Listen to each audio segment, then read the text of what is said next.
Hey everyone, welcome back to the channel. Thank you for being here. My name is Andrew, coming to you from the beautiful Carolinas. Today's topic is going to be why this time won't be any different. Think about that for a minute. Everyone, if you like the content, please like, subscribe, and share. So when you were in the narcissistic relationship, you kept on thinking that things would be different because most likely you were trying to get back to that euphoric stage, the love bomb stage, when everything appeared to be puppies and unicorns and rainbows and butterflies. But you never quite got back there. You didn't get back there for any length of time, I can assure you that. Because when the narcissist knew that they had you, example, you fell in love with them and you told them that, or you relocated, or you loaned them money, or went into business with them, or moved halfway around the world, or whatever you did, that's when the narcissist really knew that they had you. And the narcissist began to extract your resources from you. Again, these included your time, your money, your energy, effort, love, empathy, everything, your status, your network, everything you possess. This is what the narcissist wanted for themselves.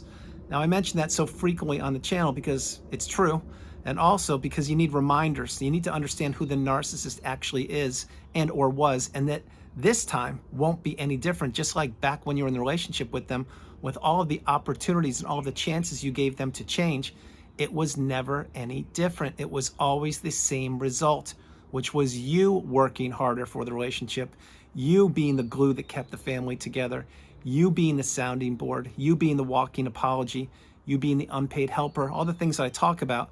But the narcissist was giving you less and less, and you were giving more and more.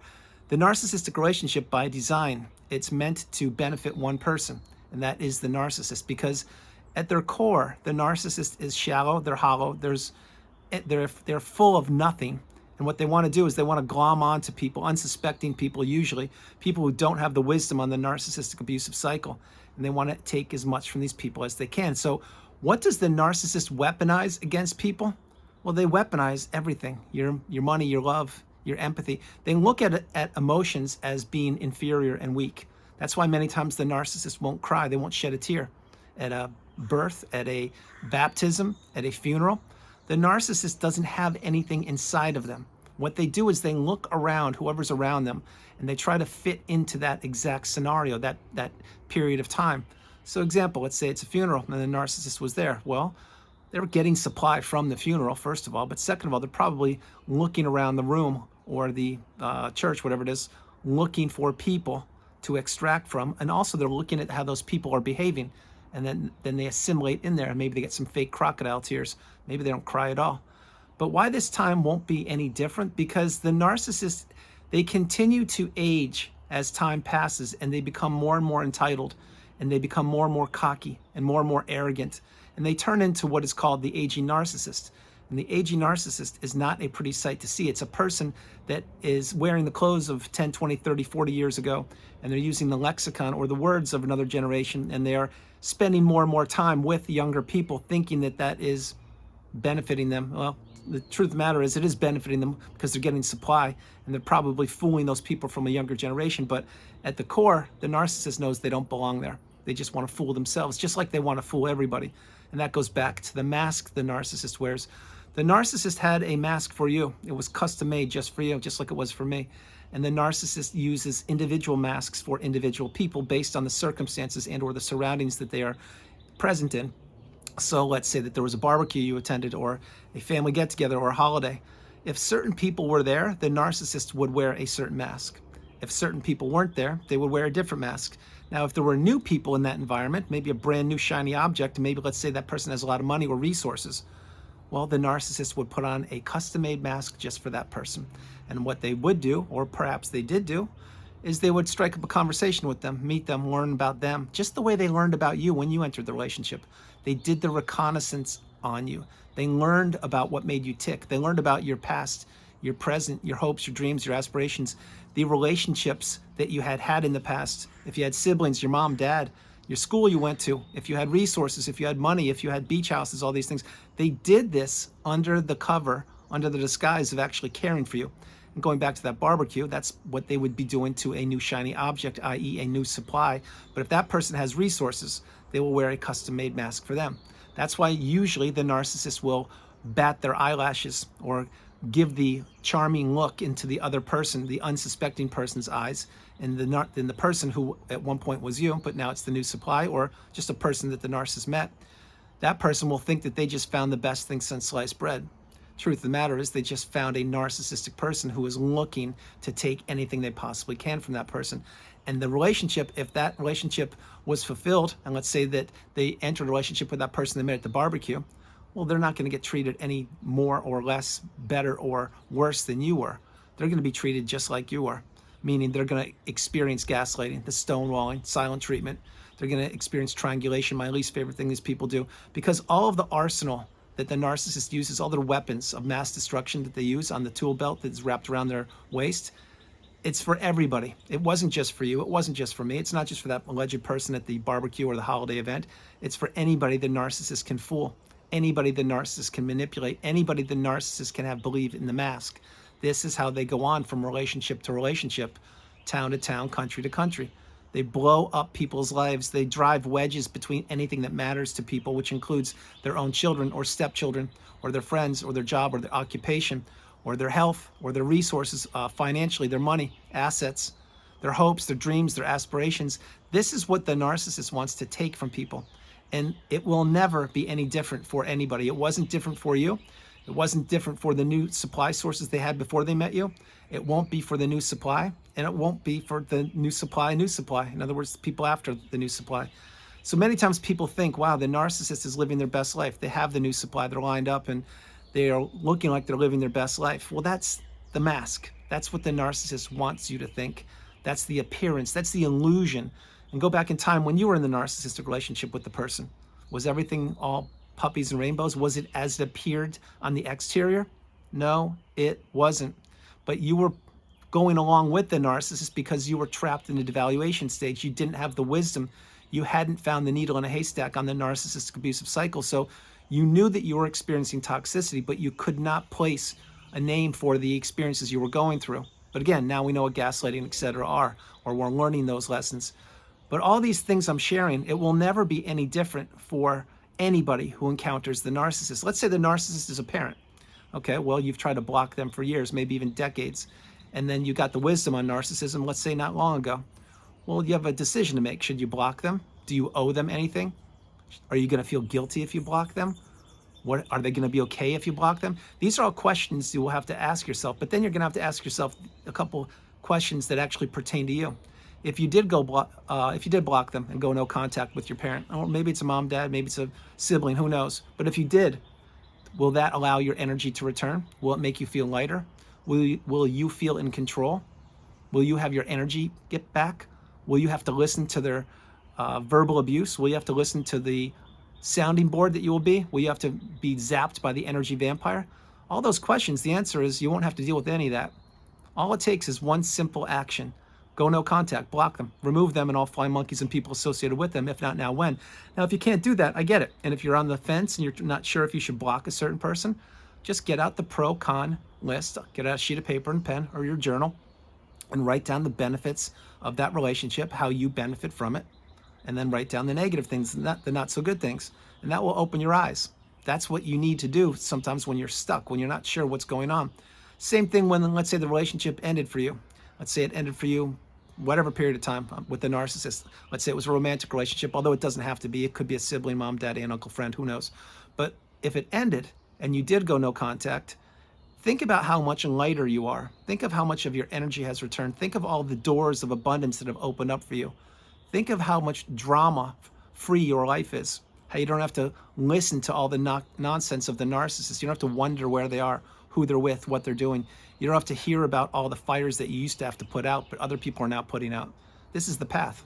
This is why going no contact is the solution. But again, if you can't do it now, I get it. Just utilize gray rock if you can, become dull and boring, but get off the radar of the narcissist. Now, why it won't be any different this time? Let's say that the relationship ended and you have not healed properly and you know it because maybe you're still ruminating about the narcissist. Okay, that's part of the healing path. I had to do the same thing, and that's what we all have to do when we are healing. But understand that if you're considering, and let's say you haven't gone no contact yet, if the narcissist reaches out to you, they can still play the victim card, or they can still blame you, or they can still try to entice you to get back into that relationship. That's not what you want. What you want is to be in control of yourself and your actions in your life, and who you do and who you do not communicate with. And the narcissist should be at the top of the list of the people you do not communicate with. But let's say the door is still open because you're not quite sure yet, or you're not strong enough to block them yet. I get it. I understand. But the whole point there is thinking of the good times of the past when you're in the relationship with them, ruminating and thinking about all the goodness and all the fun times you had. Yes, you did have good times. Yes, you did have fun times. I know you did. I did too. But the toxicity, the verbal abuse, the mental abuse, the physical abuse, the financial abuse, the wondering where they are they coming home tonight, all the dinners you had to eat by yourself, all of the times you would text the narcissist and they wouldn't get back to you. They would have read your message, but they wouldn't get back to you, and they'd keep you stuck. All the times that they would tell you they would meet you at a certain place at a certain time, and they would be an hour or 2 hours late, or maybe they wouldn't even show up. All of the plans that you had made with the narcissist, and you were looking forward to doing something, maybe eating at a favorite restaurant or attending a music event or something, and then the day of the event, or the dinner, they would say they can't make it. Something happened, they couldn't do it. And then all your plans were dashed in a second, and it kept happening repeatedly over and over and over again. And then you look back and you realize your support system was nowhere to be found because the narcissist was instilling the smear campaign when you were in the relationship with them, but you didn't know what the smear campaign was back then. Now you do. It's when the narcissist wants to really spread lies about you and to drive wedges between you and anything that matters. So when you're thinking about the past with the narcissist, you really need to be honest and authentic with yourself. 1 minute in a narcissistic relationship when you've identified that that person is toxic or even a narcissist is 1 minute too long. That is why on the channel I really strongly suggest you go no contact and block them. Having said what I'm saying to you, every time a person goes back to the narcissist, it is the same result over and over and over again. And what it is the person, you, the person watching the video, you're going to have to pay a price. And one of the prices you're going to have to pay is to heal. The narcissist will have no price to pay because they can't introspect, they won't be accountable, they won't apologize, and there's nothing to heal from for these people because they look at people as energy sources. They look at people as opportunities. They look at people to as ways to destroy their lives. This is what the narcissist wants to do. It's what they're doing right now with whomever they are, wherever they are on the planet. It's what they did before they met you. It's what they tried to do with you, but you're now getting the wisdom and you're applying the tools and you understand that you do come first, second, and third, and you are the priority. Now, why I say that is because when you're in the narcissistic relationship, you let a lot of things go. You let a lot of things slip. Maybe your health, maybe your job, maybe your exercise, maybe your hobbies, who knows? Maybe your finances, maybe your relationships with your immediate family or friends. But what happened? All those things insidiously and slowly began to melt away. And the narcissist knew this, and they were watching you and watching the pulse of you and testing the temperature of the relationship. That's why they would give you a mini little love bomb stage every once in a while, and then they would pepper you with abuse, stonewall you, silent treatment, rage fits, gaslighting, all that. And they would continue to do it because, again, it's a loop. It just goes around and around, and you need to be removed from it because the narcissist many times will not want you to live your best life. They don't want you to be that beautiful, bright, shining light that I speak of on the channel. They don't want you to find yourself again. They want to keep you stuck. They want to keep you trapped. They want to live in your mind rent-free. They want to keep you pining for them. So think about what I'm going to share with you. If you haven't healed properly yet, I get it. And if the relationship ended recently, I certainly understand it. Take everything I'm sharing with you slowly. But understand, going back to the narcissist, it will never serve you. It never has in the past. And that's what people need to do at times is they need to process things that relationship they were a part of, it only deteriorated. It got worse and worse over time. And the narcissist was giving you less and less and less. And you were giving more and more and more. And the narcissist knew this. But you didn't back then because you weren't taught this in school and you didn't have the wisdom. But now you understand exactly what the narcissistic abusive cycle is about, and you want nothing to do with it. So realize that nothing will ever change in the narcissistic relationship. That's why do not accept a Hoover. I mentioned this in videos frequently recently. A Hoover is when the narcissist is attempting to draw you back into the relationship, or they're trying to test the temperature of you to see if you've healed, to see if you're strong enough to go no contact, to see if you actually see behind the mask, to see if you know who the narcissist is and you can take action to avoid communicating with them. If the narcissist has the ability to Hoover you and you did accept it in the past, that's before you had the wisdom, I get it, I understand. But if you have the wisdom and you are applying the tools that are provided for you here in the community and on the channel, there is no reason to not go no contact, but more importantly, there's no reason to accept a Hoover. It's just gonna end worse than it ended the first time. It's going to end worse than it ended the second time and the third time, because the narcissist knows what they're doing and they want to punish people for being themselves, because the narcissist is envious and jealous. They are bullies and they are cowards. And do they know what they're doing? Yes, they do. They put their clothes on the exact same way we do, and they breathe the same air. The thing is with them is every morning they wake up, they have to go through the list of people they're going to try and manipulate that day. They're going to have to go through the list of people that they can send the template text to in the morning. Think about this one. Maybe you were in a romantic relationship with a narcissist or friend, who knows? But did you ever get a text early in the morning, very, very generic and very effortless, saying something like this? Good morning. Hi. How are you? Something very simple. Nothing customized, nothing using your name, or nothing asking you how you're really doing. Did you have a good night's sleep? Can you talk? No, you would get a very generic text, like, let's just say, hi, how are you? Well, they could copy paste that and send that to 50 different people every morning. And guess what? It's what the narcissist does. I'm not saying they send it to 50 people, but maybe they send it to 15. Maybe it's to 5. Maybe it's to 2. If it's to more than you, it's not a good thing. But this is what the narcissist does. They want to keep people stuck and trapped in the loop of manipulation. And they want to not have people escape. And they don't want people ever figuring out who they are. So will it be different this time? It will be the exact same thing, only worse, if you ever were to go back to the narcissist. That is why if the narcissist is a romantic relationship, or if it is your mom or dad or sibling or coworker or neighbor, the path is to remove yourself from communication with these people today. If not now, when? Things will only get worse with the narcissist. Understand a few things. Your relationship when you were with them, it only deteriorated. Number 2, the narcissist is getting older, so they're becoming the aging narcissist, or they will. And number 3, they know you very well, and they play on your empathy and your love and your ability to care for people.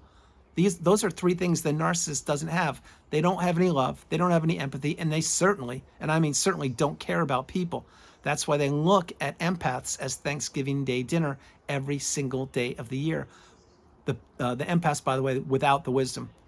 The empaths that have the wisdom, they become the educated empath, and they do not overshare. They have boundaries. They can say no, the strongest word in the English language, and they've been through the cycle, and they know they need to really slow their lives down and insulate themselves and keep many things close to the vest, and understand that their network of friends or immediate social circle is going to be really small now, because that's how they entered the narcissistic relationship in the past. They didn't have the wisdom. They were oversharing.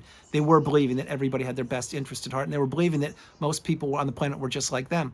Then lo and behold, they met the narcissist, and boom, they entered the most challenging, toxic, draining relationship known to humankind.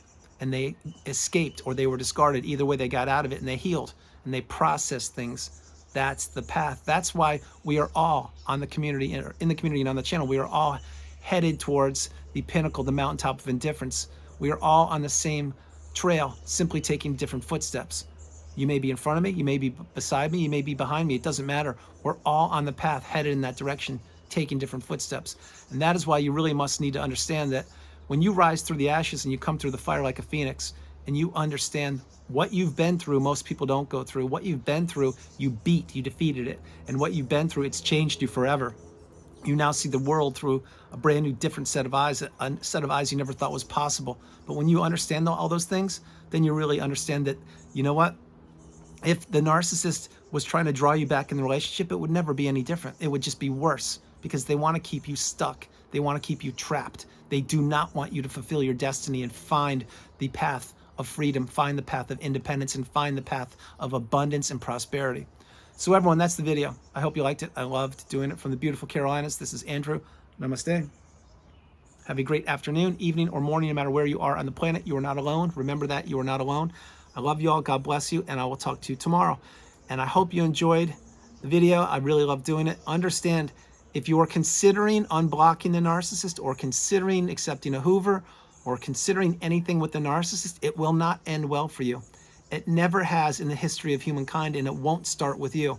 That is why you really must need to become small and get off the radar of the narcissist, and understand that the path is a path without a narcissist in your life. I love you all. God bless you. And I will talk to you tomorrow. All right. Bye, everybody.